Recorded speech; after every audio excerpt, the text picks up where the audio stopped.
welcome to our recorded video selling. Ngayon naman ako mga sis, super excited akong i-flex sa inyo itong pinakabago nating print sa Alex Dress.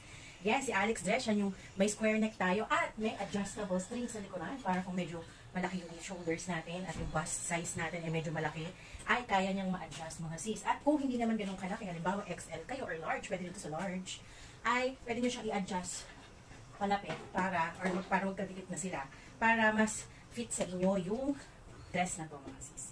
So ngayon, i-flex ko na yung mga bago nating print. So unahin na natin itong sigang na black and white. Black and white yung print niya, di ba? Ang ganda. Ang lakas parang pipiknik ka, parang ganun. Or pwede rin mga semi-formal event, pwedeng pang church, pwedeng pang binyag, pwedeng pang kung may motif kayo na cowboy, pwede rin, di ba? Ang ganda. So, ayan po, meron siyang 1, 2, 3 layers, mga sisi. At dito sa gitna, sa upper waistline, ito, meron siyang garterized para kurba siya kung ano man yung sukat mo. So, itong dress po pala na to ay kasya from XL. Pwede rin siya sa large, kasi sa large, expect mo na Korean style sa'yo, yung loose-loose na gano'n. Loose yung pagkaka-fit sa'yo.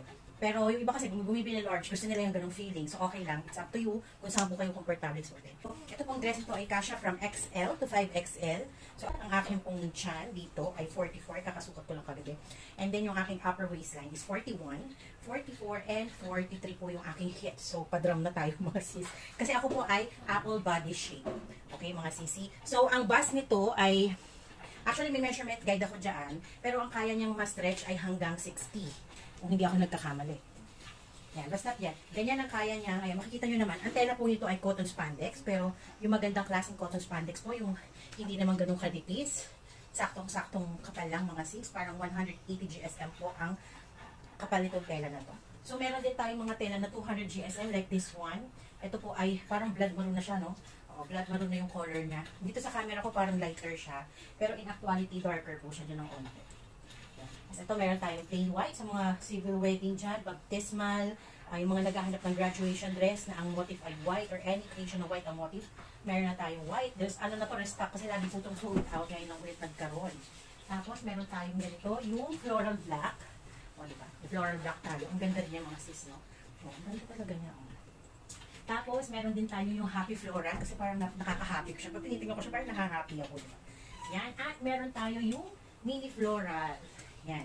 Ang pagka-print nito, hindi siya camouflage siya, kasi sa malayo mukha siyang camouflage. Pero, floral blue and yan, yung mga mini floral po ang print. Napaka-cute din ng print na to mga sis. Lahat sila maganda.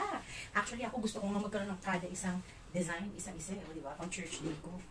Siyempre, pagka ganito tayo ka-sexy, pag ganito mga figure natin, di ba? Binabawi na lang natin sa mga damit, di ba? O, lalo na tayong mga mommies, di ba? Para kaakit-akit pa rin tayong tignan, presentable pa rin, di ba? Bawiin na lang natin sa dress. Okay? Mga sis. At, yun nga. Kaya, huwag na kayo magpaklipa mga sisi. I-add to cart checkout nyo na yan. Dahil ako, konti lang to mga sis. Dahil napakahirap hanapin ng mga prints na to. Ito pala ay apple body shape. Pero, tingnan mo naman. Parang hindi masyadong halata ang tiyan natin dito. Kasi nga, ginawa ko siyang 3 layers, 1, 2, 3, para mahati yung illusion natin, yung pagkalaki ng tiyan, di ba? Napakaganda talaga nito mga sis. Ang lakas niya maka-pretty, di ba? So, yun nga, ang tela nito ay cotton spandex. Meron din siyang, ang ano nito, sleeves po ay pa-puff. Yan, so garterized din po yung dito natin hanggang 21, 22, ang kaya po nitong mabanat. Yan. Hindi naman po siya masakit dahil nakapaloob yung garter niya sa loob. Nakapaloob sa tela. Tapos yung tela pa nito soft. Saka, yun, hindi rough, soft. Kaya nga soft, diba? Hindi rough, soft siya. Kaya napakasarap niyang suotin. Napaka-comfortable rin yung suotin mga sis. Kaya, ang ganda rin itong print na to. Lakas maka-pretty. Kaya bilis. Add to cart, check out mo na yan.